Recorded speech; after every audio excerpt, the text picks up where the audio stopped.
Teachers पर जिम्मेदारी होती है बच्चों को सही राह दिखाए, उन्हें देश का एक अच्छा नागरिक बनाए। मगर समाज में कुछ टीचर ऐसे भी हैं जो इस पेशे को कलंकित करने में लगे हुए हैं। मासूम बच्चों की छोटी से छोटी गलती की वो ऐसी सजा देते हैं कि सुनकर बड़ों की रूह भी कांप जाए। आज हम आपको दिखाएंगे कुछ ऐसे ही बेरहम टीचर्स के चेहरे।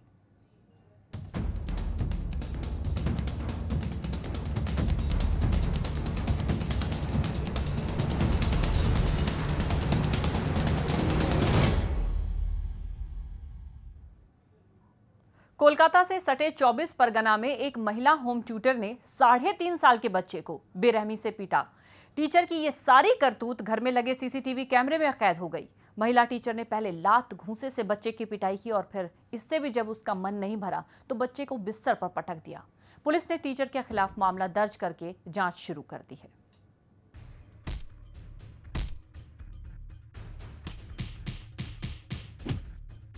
लात,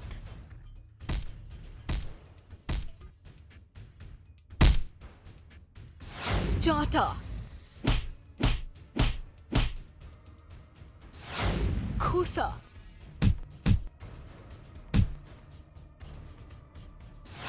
थप्पड़, झापड़, पटका।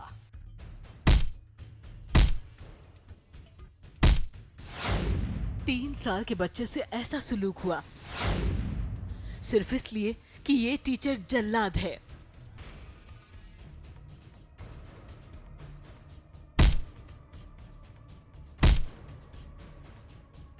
तीन साल के बच्चे से ऐसा सलूक हुआ क्योंकि बच्चे के माँ बाप बेखबर रहे।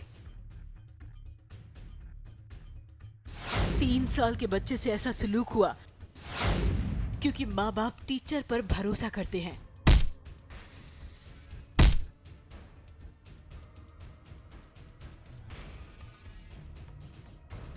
तीन साल के बच्चे से ऐसा सलूक हुआ क्योंकि माँ बाप बच्चों की बातें नहीं सुनते। 3 साल के बच्चे से ऐसा सलूक हुआ क्योंकि माँ बाप टीचर को भगवान समझते हैं।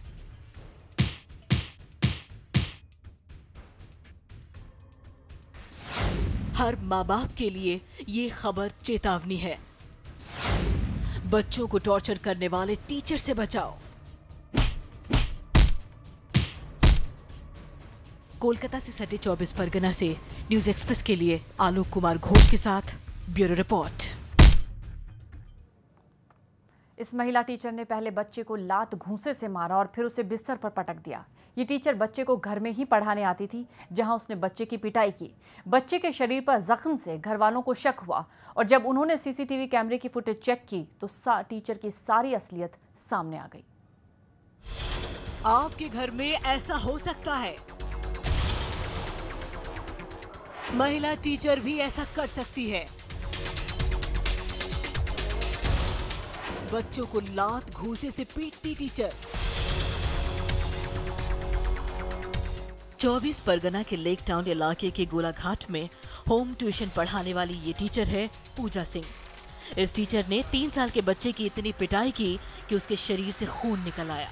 एक क्रिमिनल को जिस तरीके से नहीं मारा जाता है, एक जानवर भी कोई उस तरीके से नहीं मारा जाता है, एक शिक्षक इस तरीके से मारा है। तो ये अवेयरनेस के लिए हम लोग थाना से लेके सभी को ये करते हैं कि अपना कोई भी ट्यूटर को रखे तो सही सलामत उसको जांच ले कि वो मेंटल ठीक है कि नहीं, वो पढ़ाने लायक है कि नहीं। टीचर की कारस्तानी से बेखबर माँ बाप। I want to spread this awareness to all the mothers कि मतलब we actually I am ashamed in living in such a society where we have such a teaching system. I don't know how she is teaching since last 10 years, as told by her.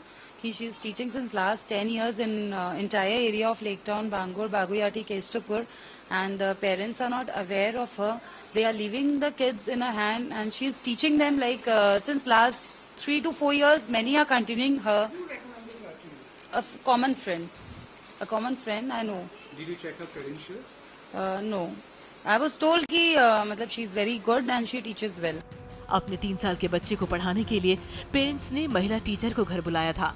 Tuition पढ़ाए 3 दिन भी नहीं हुए थे कि इस teacher ने 3 साल के बच्चे को लात घूंसे से मारना पीटना शुरू कर दिया। इस घटना से बहुत दुखित और बहुत व्यथित और बहुत ट्रॉमा में है, बहुत आतंकित है। सीसीटीवी से हुआ इस बेरहमी का खुलासा। शुक्र है 24 परगना के इस घर में सीसीटीवी कैमरे लगे हुए हैं, नहीं तो इस टीचर की दरिंदगी से 3 साल के बच्चे की जान भी जा सकती थी। মানে ছাত্রীকে মারধর করা হয়েছে, ওটা আমরা খবরটা সবে পাওয়া গেছে, ওটা প্রপার ইনকোয়ারি করার জন্য পাঠানো হয়েছে এবং ইনকোয়ারি পরে যথাযথ ব্যবস্থা নেওয়া হবে। ये बहुत गलत है, बहुत ज़्यादा गलत है। इसमें अब कानूनी दृष्टिकोण से देखें तो 2007 के बाद सारे कानून बदल गए। राइट टू एजुकेशन एक्ट में कॉर्पोरल पनिशमेंट पूरी तरह से इसको माना जाता है कि गलत है, अपराध है।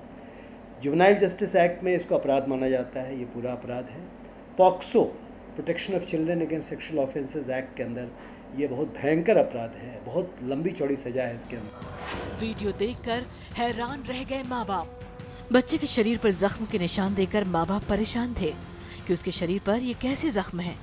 3 साल का बच्चा सहमा हुआ था। माँ बाप के पास सीसीटीवी में रिकॉर्ड वीडियो को खंगालने के सिवा और कोई रास्ता भी नहीं बचा था, लेकिन सीसीटीवी में जो दिखा उसने तो माँ बाप के होश फाख्ता कर दिए। हम लोग लेक टाउन थाना में उसको अरेस्ट करने के लिए उसका जितना कड़ा से कड़ा सजा हो, ये हम लोग दाबी करके मांग करके गए हैं, और यदि नहीं होता है तो फिर हम लोग पूरा परिवार की तरफ से यहाँ पे अनशन में बैठेंगे कि उसके क्यों नहीं ऐसा हुआ। बेरहम टीचर के खिलाफ दर्ज हुई FIR। हसीन दिखने वाली इस टीचर की कारस्तानी ऐसी है कि इसकी जगह जेल के बाहर नहीं होनी चाहिए। आपके घर में अगर सीसीटीवी कैमरे नहीं लगे हैं तो अपनी गैर मौजूदगी में बच्चों को ट्यूशन मत पढ़ाइएगा, क्योंकि आपके बच्चे की जान खतरे में पड़ सकती है। उसका उम्र है 3.5 साल और प्राइवेट ट्यूटर अभी रखा गया था 10-15 दिन आगे। वो ये 3रा क्लास ही की थी, 2 क्लास में उसकी माँ उसके साथ बैठती थी। 3रा क्लास में वो पूजा सिंह बोली कि आप बैठने से बच्चा का पढ़ाई ठीक नहीं होता, आप जाइए। उसके बाद में वो वहाँ से उठ के चली आई। पूजा सिंह के खिलाफ पुलिस में मामला दर्ज तो करा दिया गया है, लेकिन हम चाहते हैं कि आप होशियार रहें, अपने बच्चों पर जुल्म ना होने दें, मासूमियत का कत्ल ना होने दें। 24 परगना से न्यूज़ एक्सप्रेस के लिए आलोक कुमार घोष के साथ ब्यूरो रिपोर्ट। तो जिस हैवानियत की हदें पार की गई है वो सोच से भी परे है। इस तरह से पेश आई है होम ट्यूटर उस बच्चे के साथ जिसकी उम्र महज 3.5 साल की थी। इस विषय पर बात करने के लिए हमारे साथ 3 मेहमान जुड़ चुके हैं। फॉर्मर IPS ऑफिसर हमारे साथ जुड़ गए हैं, आमोद कंठ जी हैं, साथ ही विनोद कुमार टिकू जी हैं जो मेंबर हैं NCPCR यानी कि national commission for protection of child rights. इसके अलावा सावित्री पांडे जी हमारे साथ हैं, लीगल एक्सपर्ट। सबसे पहला सवाल सावित्री जी मेरा आपसे ही है, हमारा कानून क्या कहता है? अगर इस तरह की दरिंदगी के साथ बच्चे के साथ पेश आया जाए तो क्या कहता है हमारा कानून, क्या प्रावधान है उसमें? हमारा कानून देखिए, जुवेनाइल जस्टिस एक्ट 2013 में भी सेक्शन 23 में एक्सप्लेन किया गया है जी कि इस तरह का जो भी है क्रूएलिटी बच्चों के साथ में नहीं होनी चाहिए। यहाँ तक कि not only teacher, not any other person, even if parents does something cruel against the child, they must be punished for that. So इस टीचर का ये एक्ट अंडर पनिशमेंट आता है, पनिश्ड। कोर्ट में थी कारपोरल पनिशमेंट के लिए 2000 में डायरेक्शंस दिए हैं कि इस तरह के जिस तरह से जो टीचर्स बच्चों के साथ में क्रूएल बिहेवियर करते हैं उनको पनिश किया जाना चाहिए। और IPC के सेक्शन 89 में भी आमोद कंठ जी भी हमारे साथ है, फॉर्मर IPS ऑफिसर, उनसे भी जानते हैं। आमोद जी, जब इस तरह के मामले सामने आते हैं तो जांच की प्रक्रिया क्या होती है जब बच्चे की उम्र बहुत कम हो, जैसे इस केस में 3.5 साल का है महज बच्चा?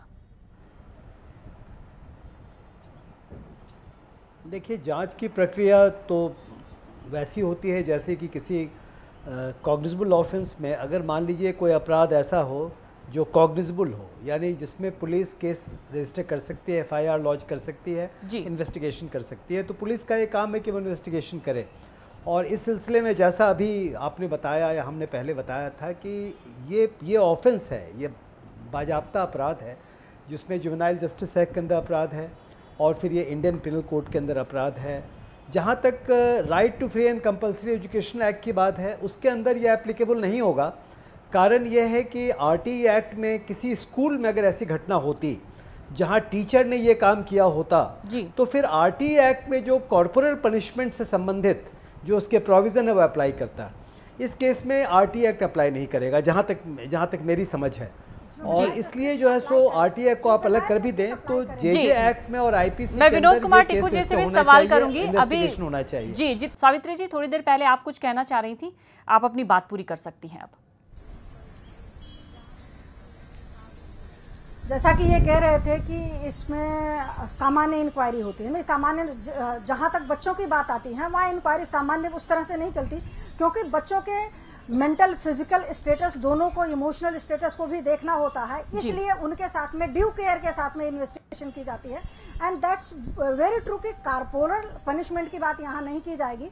कारपोरल पनिशमेंट की बात हम स्कूल्स के लिए करते हैं, लेकिन यहाँ बच्चे के लिए जब जुवेनाइल जस्टिस एक्ट में ये प्रोविजन है कि जब पेरेंट्स को उनके साथ में क्रूएल बिहेवियर के लिए नहीं बख्शा जा सकता, तो वो एक टीचर है, इसलिए जुवेनाइल। विनोद जी, मैं आपसे भी सवाल करना चाहूंगी, जब इस तरह के मामले में आयोग खुद से संज्ञान लेता है या फिर इस तरह के मामले आपके पास लाए जाते हैं, तो क्या कुछ आपके सर्वेस कहते हैं ज्यादातर मामलों में आखिर वजह क्या होती है? इस तरह के जो व्यवहार करने वाले लोग होते हैं मानसिक रूप से बीमार होते हैं या फिर हमारे कानून कड़े नहीं है, वजह क्या है?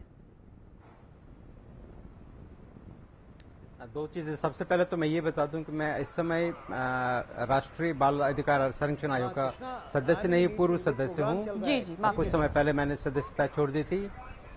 दूसरा ये कि ऐसे मामलों में हमारे पास कई ऐसे मामले पहले भी संज्ञान में लाए गए थे और हमने उसमें पूरी बाकायदा उसमें इन्वेस्टिगेशन करा के, इंक्वायरी करा के उसके ऊपर बाद में हमने रिकमेंडेशन भी दिए हैं।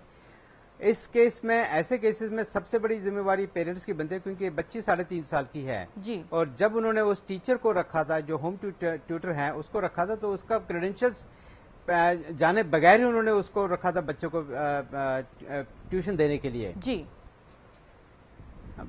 जबकि उन्हें चाहिए था कि वो पता कराएं, क्योंकि 3.5 साल के बच्चे के जो ये बहुत ही अच्छा पॉइंट आपने उठाया है, इस पर भी चर्चा करेंगे कि किसी की भी जो इसको भी आप हायर करते हैं, चाहे होम ट्यूटर है, बेबी सिटर है या कोई भी है, उसके बैकग्राउंड के बारे में, उसके क्रेडेंशियल्स को लेकर या पुलिस वेरिफिकेशन, इन सब को लेकर भी जो पेरेंट्स हैं उनकी तरफ से भी जागरूकता बहुत जरूरी है, कदम उठाया जाना बहुत जरूरी है। इस पहलू पर भी हम चर्चा करेंगे।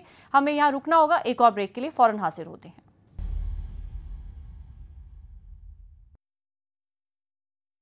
एनसीपीसीआर के पूर्व सदस्य हैं ये। विनोद जी, ये बताइए कि ऐसे मामलों में हम सिर्फ इस मामले की बात नहीं कर रहे जिसमें होम ट्यूटर बर्बरतापूर्ण पेश आई है उस बच्चे के साथ, बहुत से इस तरह के मामले होते हैं जब पेरेंट्स की गैर मौजूदगी में बच्चों के साथ इस तरह का दुर्व्यवहार किया जाता है, घरेलू नौकरानियां भी करती हैं स्कूल के टीचर्स के अलावा। तो ऐसे मामलों में जो पेरेंट्स हैं उनकी भी अनदेखी का कितनी माना जा सकता है कि ये भी एक कारक है ऐसे घटनाओं के पीछे? एक चीज मैं और क्लैरिफाई करना चाहूंगा यहाँ पे, जैसे अभी सविता पांडे जी ने भी बताया कि ये कॉर्पोरल पनिशमेंट के अंदर लागू नहीं किया जा सकता। जो हमने कमीशन में जो हमने एलिमिनेटिंग कॉर्पोरल पनिशमेंट गाइडलाइंस बनाई थी, उस गाइडलाइंस के तहत क्लास 4.6 बहुत क्लियरली इसमें हमने ये बताया था कि किसी भी सेटिंग में, चाहे वो होम सेटिंग की क्यों ना हो, ये कॉर्पोरल पनिशमेंट के अंदर आता है। और section 23 of juvenile justice act जो भी एक सख्त प्रावधान है उसके अंदर भी ये लिया जा सकता है। और इसके साथ साथ आईपीसी के जो बाकी प्रावधान हैं उसके अंदर भी उसकी सख्त कड़ी पनिशमेंट इसके तहत दी जा सकती है। सावित्री जी, इसमें अधिकतम सजा का प्रावधान क्या है? कितनी कड़ी सजा मिल सकती है अगर साबित हो जाता है दोष? तो इसमें साबित हो जाता है 6 महीने की कड़ी सजा है। उसके साथ में इनको फाइनेंशियल इसमें बर्डन भी डाला जाता है, पनिशमेंट के लिए लायबिलिटी जाती है, और इनको दोनों को एक साथ भी किया जा सकता है। इनके बाद साथ में 6 months पनिशमेंट एंड प्लस जो है capital punishment also, that financial stakes also there. जी आमोद जी, मेरा सवाल अब आपसे ये है कि इस मामले में तो सीसीटीवी फुटेज थी सबूत के तौर पर, अगर सीसीटीवी फुटेज नहीं होती या फिर न केवल टीचर, अगर कोई घरेलू नौकरानी भी है उसका पुलिस वेरिफिकेशन नहीं होता, तो जांच में फिर किस तरह की दिक्कतें सामने आती हैं? देखिए, इसमें जो अलग अलग बॉडीज बनी हुई हैं, कानून के अंदर कोई समस्या नहीं है। जैसा मैंने भी आपको कहा कि जुवेनाइल जस्टिस एक्ट के अंदर special juvenile police units, special juvenile police units जो बने हुए हैं या बनने चाहिए भारतवर्ष के हर डिस्ट्रिक्ट में और हर पुलिस स्टेशन यानी 15,000 पुलिस स्टेशन कंट्री में है, तो कम से कम 30,000 child welfare officer, child welfare police officers होने चाहिए। तो उनको, इन तमाम वेलफेयर ऑफिसर्स जो हैं, इनको आप जो हैं मतलब इनको वेलफेयर ऑफिसर्स को का इस्तेमाल होना चाहिए इन्वेस्टिगेशन के लिए, चूंकि ऐसे बच्चों के लिए जो विक्टिम्स हैं, अगर उनके बयान को तो आप आम कोर्ट में रिकॉर्ड नहीं कर सकते हैं, आम पुलिस इसका काम नहीं कर सकती है, लिहाजा स्पेशलाइज्ड ट्रेन पुलिस ऑफिसर होने चाहिए जो इस काम को करते हैं, और वो हैं भी, और अगर नहीं है तो क्रिएट करने चाहिए। प्लस सोशल वर्कर्स होते हैं जो इन पुलिस ऑफिसर से साथ जुड़े हुए होते हैं। एक और बहुत महत्वपूर्ण बात, यहाँ टिक्कू साहब यहाँ बैठे हुए हैं, इनको मालूम है कि इनके कानून के अंदर, मैं भी चेयरमैन रह चुका हूँ चाइल्ड राइट्स कमीशन का दिल्ली के, और मैं जानता हूँ कि हमने दिल्ली में चिल्ड्रंस कोर्ट क्रिएट किए थे। चिल्ड्रंस कोर्ट का पर्पस ये होता है कि वो बच्चे जो किसी क्राइम के विक्टिम्स होते हैं, जिनके अधिकारों का हनन होता है, जैसे ये अपराध है, वहाँ पे खास ढंग का एटमॉस्फेयर क्रिएट किया जाता है चिल्ड्रंस कोर्ट में, जहां आम लॉयर्स नहीं होते हैं, जहां सोशल वर्कर्स की मदद समय की कमी के कारण मुझे आपको बीच में ही रोकना होगा आमोद जी, लेकिन आपने बहुत ही अहम बात उठाई कि जो पुलिस वेरिफिकेशन है वो कराया जाना जरूरी है, वरना जांच में दिक्कतें आती हैं। और न केवल इस मामले की बात कर रहे हैं, जितने भी जो पेरेंट्स हैं उनके गैर मौजूदगी में अगर बच्चों को घर पे छोड़ा जाता है तो सीसीटीवी कैमरा और जो भी जिसे भी आप हायर कर रहे हैं उसका बैकग्राउंड आप जरूर पता कर लीजिए, क्योंकि जो वीडियो दिखाया गया है वो सभी के लिए एक चेतावनी है। बहरहाल बहुत बहुत शुक्रिया आप सभी मेहमानों का इस चर्चा में जुड़ने के लिए।